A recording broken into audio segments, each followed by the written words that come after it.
Rebonsoir, je suis un peu fatiguée, donc on va vite accélérer. Et puis, mes amis, on va accélérer. Hein. Je suis un peu fatiguée. Voilà. Comme j'ai promis faire les 3 sujets à la fois, je n'aurai pas assez de temps après. On va parler de l'inondation en Côte d'Ivoire. Donc, on va parler de la France, du Burkina Faso. On fait un tour en Côte d'Ivoire. Voilà.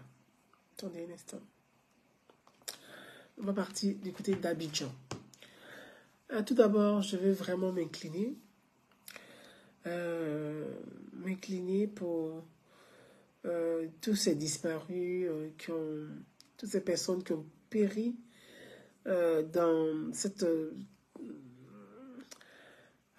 catastrophe qui est arrivée avec les inondations qui ont emporté des familles, qui ont endeuillé des familles. J'ai une grande pensée pour toutes ces familles et pour toutes les personnes, pour tous les disparus. Prions pour le repos éternel de leur âme. Personne n'a envie de partir dans la noyade et personne n'a envie de mourir de cette façon-là. Et j'ai une grande pensée pour tout le monde. Vous aurez remarqué que depuis ces inondations, je ne me suis pas exprimée dessus. J'ai vu beaucoup de personnes dans les commentaires qui écrivaient « Parle de ton pays, parle de la Côte d'Ivoire. En ce moment, il y a des inondations, on dit pays émergent, pays est noyé. » Voilà, avec plein de commentaires. Mais vous savez, je ne me réjouis pas de ce qui arrive. C'est malheureux, mais c'est dommage. C'est dommage. On ne peut pas éviter, voyez, on peut pas éviter les catastrophes. Mais je pense qu'on peut prévenir aussi les catastrophes. Et puis on peut prévenir les populations aussi. Quand les catastrophes arrivent une fois, ça surprend. 2 fois, ça doit surprendre moins. 3 fois, ça ne doit pas surprendre. Et donc, il faut prévenir les dangers. Il faut informer les populations. Il faut trouver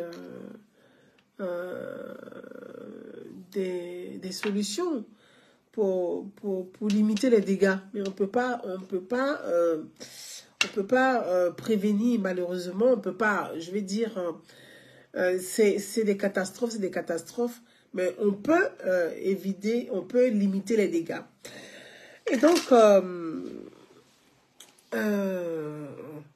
c'est pas la première fois que Abidjan est inondé, c'est pas la première fois.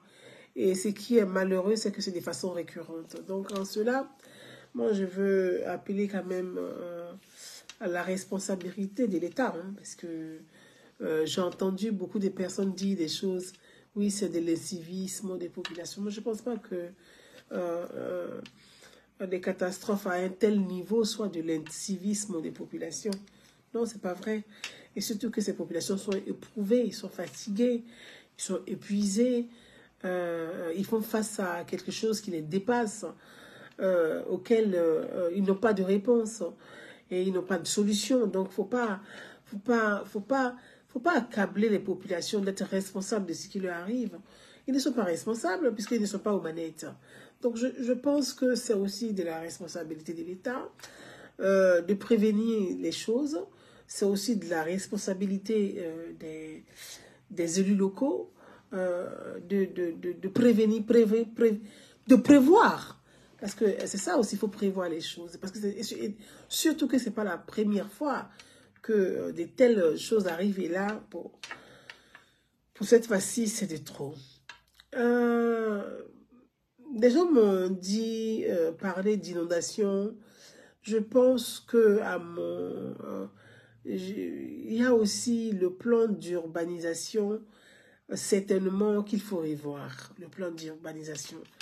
Parce que Abidjan, c'est un peu comme Paris, hein, on va dire. Hein, Abidjan, c'est un peu comme Paris. C'est à peu près c'est le même plan. Le même plan d'eau, c'est la même lagune. C'est aussi, ici en France, on dit la Seine.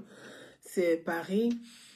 Paris, il y a des inondations, mais comme ce qu'on a vu à Abidjan était sous les eaux. Des immeubles se sont complètement effondrés. Des immeubles se sont écroulés. Et donc, il y a plusieurs choses à la fois qu'on peut traiter dans ce drame malheureux qui arrive, qu'on ne souhaite pas, mais qui arrive malheureusement, et puis dans une période très délicate où on est en plein déguerpissement des zones où des familles plusieurs familles d'hommes sous des ponts n'ont pas encore trouvé de solution pour pouvoir dormir, se mettre à l'abri.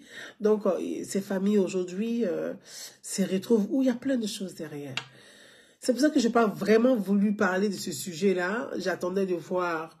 Moi, je pensais qu'il allait y avoir quand même une conférence de presse. J'ai un ministre de l'urbanisation, mais de l'urbanisme en Côte d'Ivoire. Il y a quand même des ministères en charge de ces questions.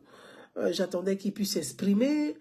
Bon, je sais, franchement, j'ai pas de mots. J'ai pas de mots, et parce que comme je dis, j'ai pas de mots. Vous voyez, je cherche des mots, parce que je sais pas, j'ai pas de mots. J'ai pas de mots, mais je trouve malheureux que les choses, que les Ivoiriens se trouvent dans des conditions déplorables.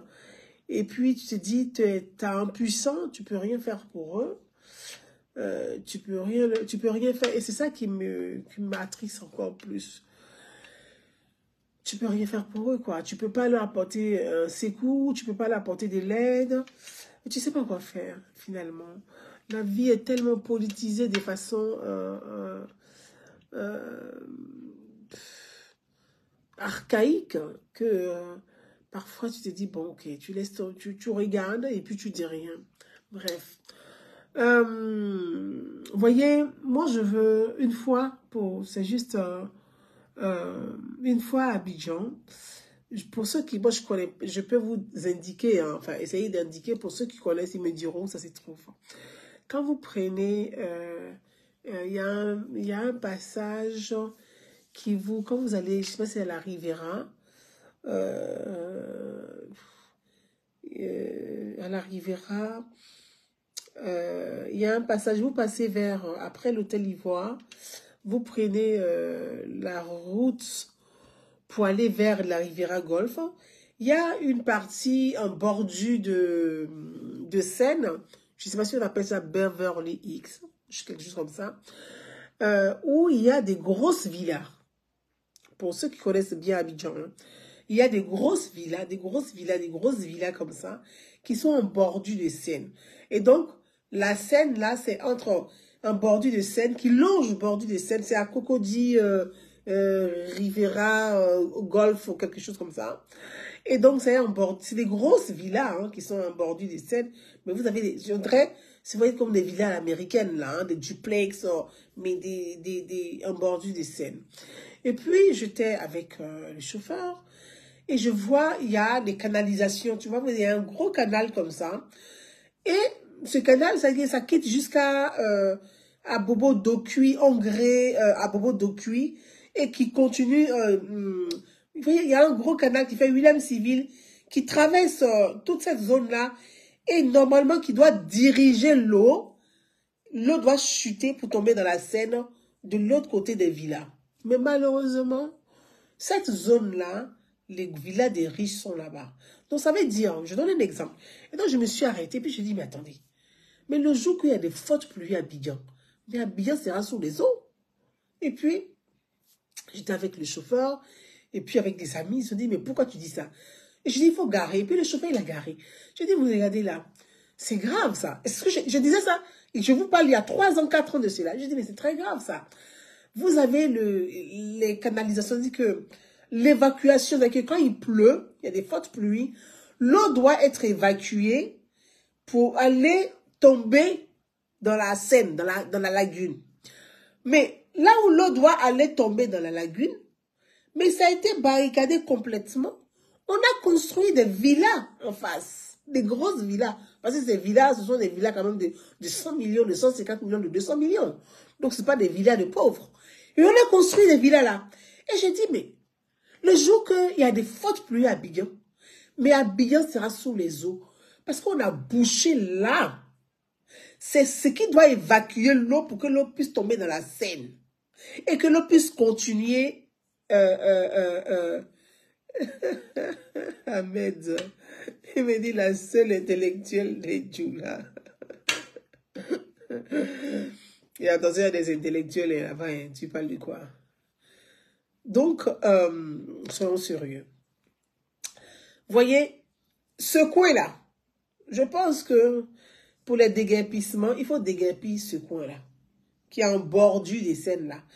Tant que les constructions là sont là, Abidjan sera toujours sur les eaux. Et le jour où ça va être rempli et que la mer et tout va retomber, Abidjan sera complètement noyé. Donc il faut revoir l'urbanisation. L'urbanisation, c'est pas que dans les quartiers précaires. Pour preuve, aujourd'hui, on se retrouve avec Cocody qui est inondé, qui est sous les eaux, Rivera qui est sous les eaux, les quartiers des riches sont sous les eaux. Donc la question, et c'est pas une question de lessivisme, ce qui se passe à Abidjan, c'est la question, c'est qu'il faut revoir l'urbanisation d'Abidjan. Parce que, d'abord, il y a trop de construction à Abidjan, la terre ne peut plus absorber. Salut ma petite soeur Témé t'a dit. La terre ne peut plus absorber, il y a trop de construction, il y a un déséquilibre.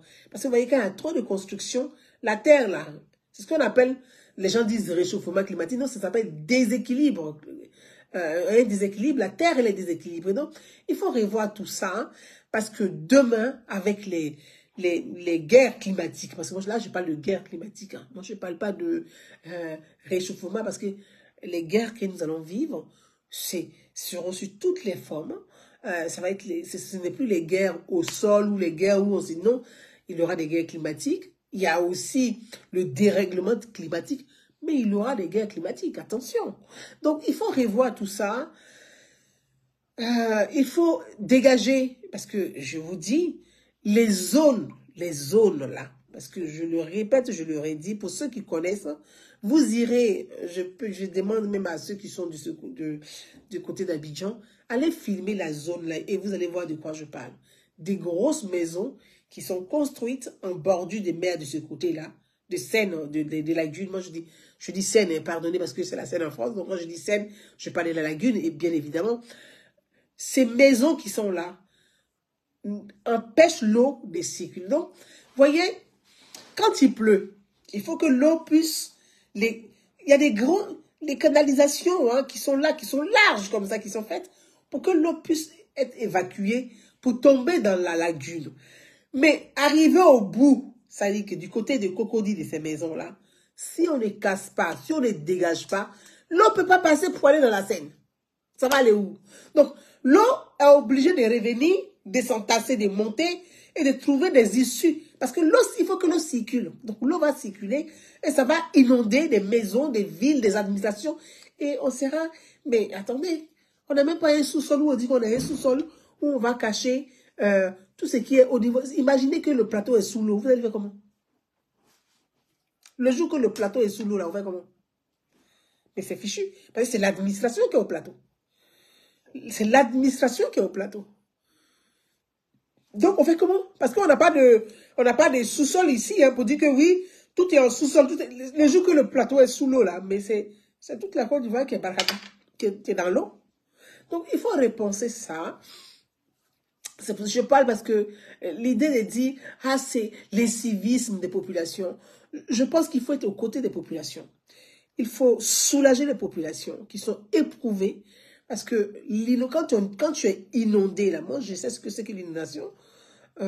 C'est d'abord un choc, c'est un traumatisme. Tu vois ta vie, tout ce que... C'est là que tu t'aperçois que tout ça, c'est rien, quoi. C'est du matériel, c'est rien. Parce que tu vois tes ordinateurs qui sont sous l'eau, tu vois tes vêtements, des valeurs que tu penses que ce sont des valeurs. C'est là que tu vois que c'est rien, tout ça, au fait, finalement. Merci. Yarita Djineba qui dit il faut que les techniciens du BEDET nous expliquent le pourquoi. Très bien. Hier, je posais la question à un ami qui est un très grand économiste d'ailleurs. Je lui ai posé la question, je lui ai dit, mais écoute, cher ami, mais on dit il y a des ingénieurs du Bénin, ils sont où au fait?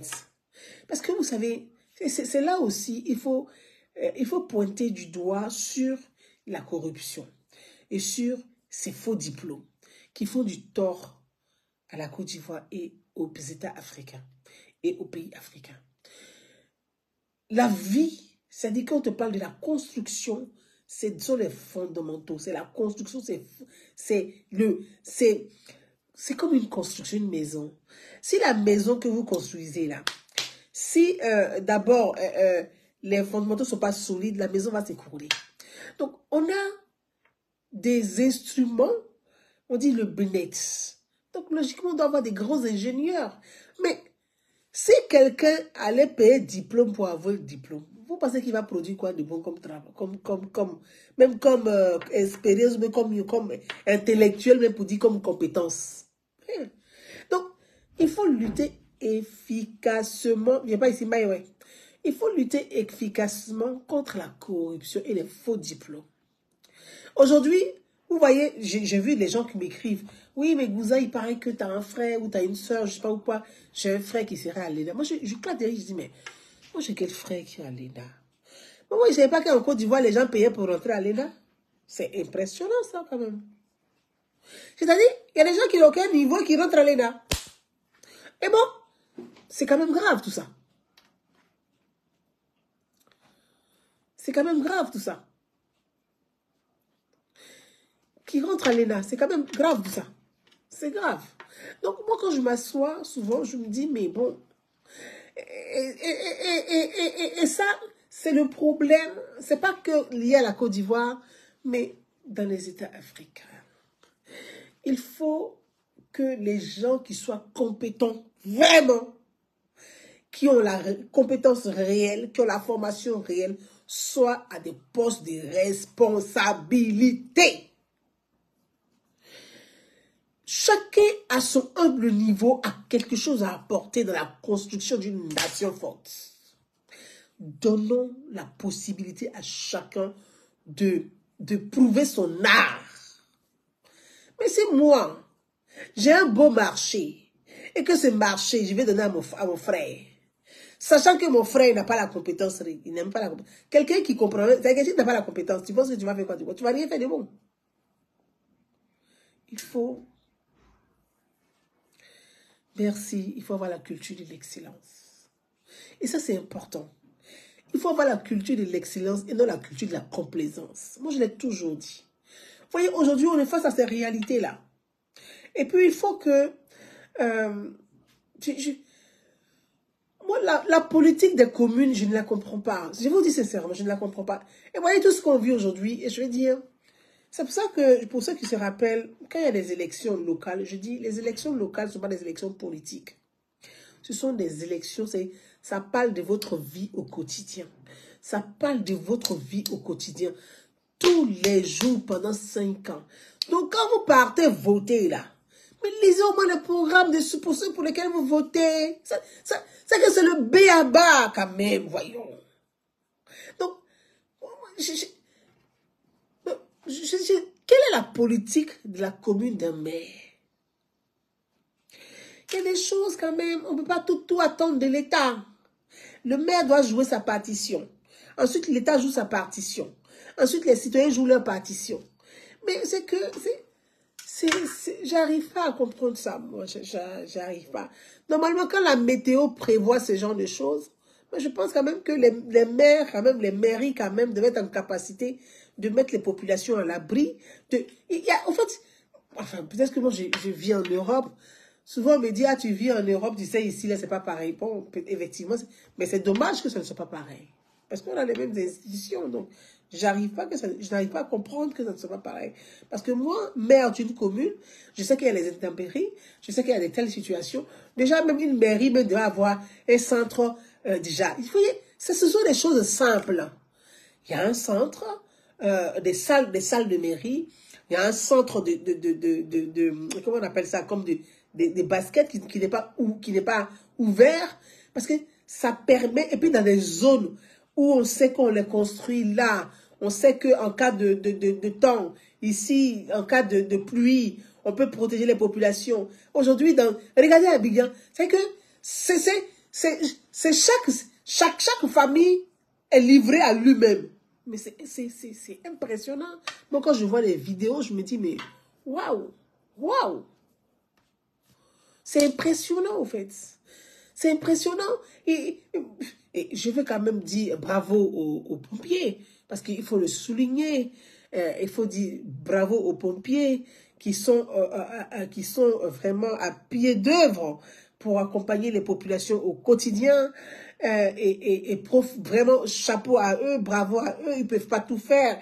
Bravo à ces citoyens qui s'entraident entre eux, ceux qui peuvent lancer des cordes pour pouvoir repêcher les uns les autres. Moi, j'ai vu des cars, j'ai vu des taxis dans des vidéos, et je veux m'adresser quand même à ces conducteurs. Attendez, vous avez la vie des populations entre leurs mains. Quand vous voyez la pluie comme ça, qui tombe comme ça, mais garez votre car, mettez-vous à l'abri. Vous ne pouvez pas continuer à conduire un car sachant qu'il pleut. Mais devant, s'il y a inondation, tu vas arriver où avec les personnes que tu as dans le car? Mais c'est du bon sens. Franchement, moi, ça me rend malade. Je vous dis, ça me rend tellement malade que je ne veux même pas parler de ça parce que je me dis, je pourrais faire, parce que je n'ai pas envie de tomber plus malade que ça. Voilà. Je n'ai pas envie de tomber plus malade que ça. Tu es un taxi compteur. Toi, quand tu regardes la pluie d'Abidjan, là, tu vois que c'est inondé. Toi, tu prends les... Mais tu gardes, tu ne conduis plus. Moi, je préfère que les gens soient en vie, que les gens soient noyés. Donc, chacun doit jouer quand même un rôle de bon sens, un bon Dieu. Franchement, je vous assure que c'est un sujet qui m'étouffe et auquel je n'ai même pas envie d'aborder. Vous m'écrivez, les gens m'envoient des vidéos, les gens écrivent mon nom partout.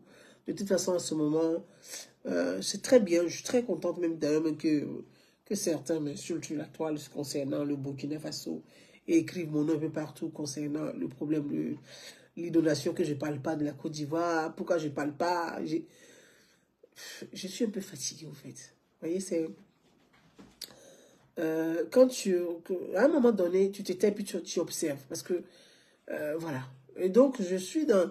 Il y a des périodes comme ça, je suis dans des périodes d'observation. Je préfère observer. Et puis, voilà. Qu'est-ce que vous voulez que je dise de plus? Qu'est-ce que je n'ai pas dit que je dois dire de plus? Je sais plus, donc j'observe. Voilà. Donc, c'est quand même malheureux. Et donc, il y a des choses, on peut... C'est pour ça que je dis qu'il y a des... Quand quelque chose arrive une fois, on se dit, ok, ça nous a surpris. 2 fois, on se dit, oh, bon, on n'a pas mieux fait. Mais 3 fois, c'est quand même exagéré. Ça veut dire qu'on peut prévoir, on peut prévenir et on peut limiter les dégâts. C'est ce que je dis. Prévoir, prévenir, limiter les dégâts. Et ça, c'est ces 3 choses-là quand même. Je pense qu'on doit être capable de le faire. Et puis, voilà, franchement...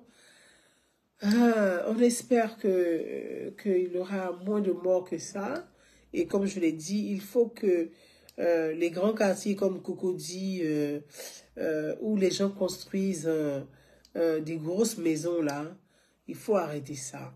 Et les quartiers où les grosses maisons sont construites en bordure de mer, il faut arrêter ça. On n'est pas à Nice. Abidjan n'est pas Nice. Abidjan n'est pas la Côte d'Azur non plus. Donc, voyez, la Côte d'Azur, il y a des, c'est comme des, je dirais pas des, j'oublie de dire, voyez, ils sont en hauteur. Ils sont en hauteur. Donc, quand on est en hauteur, on peut se permettre de dire, bon, on va construire une maison en hauteur. Déjà, c'est ça la Côte d'Azur. Mais là, on ne peut pas construire les maisons, c'est qu'on est en bas. On est comme dans des vallées. Et puis, on va construire des maisons dans les vallées en bordure de Seine. Et des grosses maisons, des grosses pierres comme ça en bordure de Seine. Non, à un moment donné, il faut que ça arrête. Donc, il faut que la lagune respire. Il faut qu'on dégage les voies où l'eau doit passer. Il faut dégager ces voies-là. Et sinon, je vous assure que avec le dérèglement climatique, avec tout ce qui s'ensuit, ce sont des prévisions, les gens, un jour ou l'autre, tout Abidjan sera sous l'eau. Et là, ce qu'on vient de voir, c'est rien, c'est petit. C'est petit ce qu'on vient de voir. Ce qu'on vient de voir est très petit. Ce qu'on vient de voir est petit. Donc, il faut qu'on puisse réfléchir à tout ça et être aux côtés de ceux qui ont besoin, de ceux qui souffrent, de ceux qui sont dans la détresse, accompagner les gens. Il faut qu'il y ait une chaîne de solidarité pour aider les uns les autres, parce que là, beaucoup ont perdu leurs biens, d'autres ont perdu leur vie, d'autres ont perdu le peu qu'ils avaient. Et il faut décréter, il faut décréter l'urgence des catastrophes naturelles afin que l'État soit aux côtés de tout le monde et que tout le monde soit accompagné par l'État. Et ça, c'est Abidjan. Et je tiens à le dire. Il faut que ça soit décrété et que tout le monde puisse être dédommagé. C'est important. Catastrophe naturelle, il faut dédommager tout le monde. C'est pas une question où un ministre va aller dire, ah, je m'avais dit bonjour à ta, je m'avais avec un peu d'enveloppe. Non, on va pas rentrer dans les bonjours pour aller saluer les fan clubs. Il faut vraiment aider tout le monde. Et ça, on sera très rigoureux là-dessus. On sera très vigilant là-dessus. Il faut accompagner toutes les populations qui sont dans la détresse. Et ce n'est pas une question du nord de la côte d'Abidjan au sud d'Abidjan ou de l'est d'Abidjan à l'ouest d'Abidjan. Il faut aider tout le monde. Il faut être aux côtés de tout le monde. Il faut ouvrir. Et moi, c'est ce que je souhaite. Et c'est un vœu que je mets. Et c'est une proposition que je fais. Et il faut que l'État puisse mettre en place, comment je peux appeler ça, soit un guichet pour tous ceux qui ont, toutes les familles Abidjan, au niveau d'Abidjan, qui ont été touchées par ces inondations, puissent aller se faire enregistrer et que ces personnes soient dédommagées. Et vraiment, on ne pourra pas dédommager chacun en fonction, mais si c'est pour les dédommager et que chacun soit dédommagé à la même hauteur, c'est tout le monde qui est dans cette situation. C'est tout le monde à Abidjan. Il n'y a pas d'autres qui ont été touchés moins que d'autres. Tout le monde a été touché. Quand on voit les images, Yopougon a été touché, Abobo a été touché, Koumansi, qu'on pensait être épargné, Koumansi même a été touché, parce que j'ai vu le marché de Koumansi qui a été touché. Trècheville, j'ai pas très suivi sur Trècheville, mais certainement a été touché. Cocody a été touché, Riviera a été touché, Doku a été touché. Donc, vous voyez, c'est tout Abidjan qui est sous les eaux.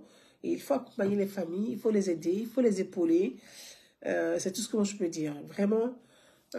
Et puis, courage à chacun d'entre eux. On est de tout cœur avec vous, on ne peut pas faire plus. On pense à tout le monde, on est attristé comme tout le monde, on est peiné comme tout le monde. Voilà. Et merci aussi Rita de me rappeler pour les promoteurs immobiliers. J'allais oublier cette partie-là. C'est très très important. On est dans un phénomène de construction aujourd'hui où les gens ne respectent pas les normes. Et ça, c'est un vrai problème. C'est un vrai problème. Je pense que c'est même criminel. C'est un crime. Je ne dirais pas problème, c'est un crime. On a des immeubles qui poussent à Abidjan où les gens ne respectent pas les normes. Et là, je vais faire appel encore à nouveau au ministre de la Construction. Moi, je ne sais pas qui donne les autorisations. Quand des gens construisent des maisons, vérifier sur la qualité de ces maisons, parce que derrière, c'est des êtres humains, c'est des populations, c'est des familles qui vont y habiter. Il y a des constructions à Abidjan qui ne respectent pas les normes. Et je vais venir sur la question du ciment. Et je veux attirer l'attention de l'État de Côte d'Ivoire. Vous voyez, pour ceux qui ont suivi, il y a eu des immeubles qui se sont écroulés en Turquie. Il y a eu des immeubles qui se sont écroulés au Maroc. Il y a cette espèce de ciment qui n'est pas vraiment du ciment. Je ne sais pas ce que c'est, qui vient de Turquie et que beaucoup de promoteurs immobiliers, parce que ça coûte moins cher, on ne sait pas ce que c'est.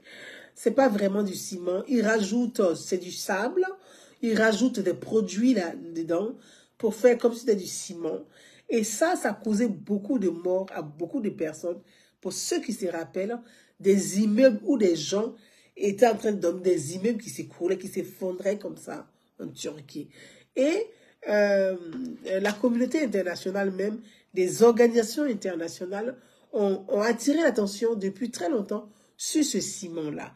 Et ce ciment, aujourd'hui, beaucoup de promoteurs immobiliers vont en Turquie l'acheter pour venir construire en Côte d'Ivoire. Faisons vraiment attention, parce que ceux qui habitent dans ces maisons, ce sont des êtres humains. On ne peut pas être dans un pays où des immeubles tombent comme ça, comme des châteaux de cartes. C'est pas possible. Et ça, quand on le dit, vous allez voir des gens qui sont de très mauvaise foi, parce que pour le coup, moi je les ai dit, c'est de très mauvaise foi, qui vont trouver de quoi à dire, à justifier. Non, on ne peut pas justifier que des immeubles puissent s'écrouler ou des gens puissent mourir comme ça. C'est pas acceptable. À un moment donné, il faut que ça s'arrête. Donc, que les maires jouent leur rôle, que les promoteurs immobiliers jouent leur rôle, que le ministère de la Construction joue son rôle. Et ça, c'est important. Il faut vraiment que chacun joue son rôle, c'est important. Donc, moi, je demande aux citoyens, il y a quelqu'un qui fait de la publicité. Tu sais, je n'accepte pas les publicités sur cette page. Donc, vraiment, je vais te demander de ne pas mettre des publicités ici sur la page. Parce que moi, après, je ne peux pas expliquer. Ta publicité, je ne peux pas l'expliquer. Donc, vraiment, il faut éviter. Sinon, je serai dans l'obligation de te bannir complètement de ma page. Tu vois, je serai dans l'obligation de le faire. Je suis vraiment un peu fatiguée. Donc, je vais m'arrêter là-dessus. Excusez-moi. Je vais supprimer... je vais te supprimer parce que si tu remets encore... si tu remets encore... si tu remets encore ça, tu vois, si tu remets ta publicité encore, je serai obligée vraiment de te... Alors, je supprime ce commentaire. Si tu me remets ça, je te bannis complètement de ma page. Tu vois, là, je supprimé juste ta publicité. Tu me reviens là encore, je te bannis complètement de ma page. Donc, voilà ce que je voulais dire, chers frères et sœurs. Il y a quoi à la Côte d'Ivoire, il y a quoi à tout le monde. Et c'est quelque chose qui nous peine tous. On est impuissant face à ça. Vous voyez, la force de l'eau, on est impuissant face à l'eau, on est impuissant face à ces difficultés, à ces catastrophes. Mais je pense qu'on peut, on peut prévenir, on peut prévoir, on peut prévoir pour éviter que le pire arrive encore à nouveau. Très belle soirée à chacun. Merci à chacun d'entre vous. Je vous dis à très très bientôt pour d'autres sujets. Il est 21h13, heure de Paris. Je vous embrasse. À très bientôt. Bye bye.